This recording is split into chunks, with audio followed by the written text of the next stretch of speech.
தமிழக முதல்வரும் திரைப்பட நடிகருமான விஜய் அவர்கள் நடித்த ஜனநாயகன் திரைப்படம் வெளியானதையொட்டி ரசிகர்கள் கொண்டாட்டம்.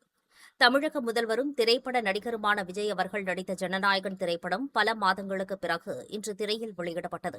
இதனை கொண்டாடும் விதமாக விருகம்பாக்கம் தொகுதிக்குட்பட்ட ஐநாக்ஸ் திரையரங்கத்தில் ஜனநாயகன் திரைப்படம் இன்று வெளியிடப்பட்டது.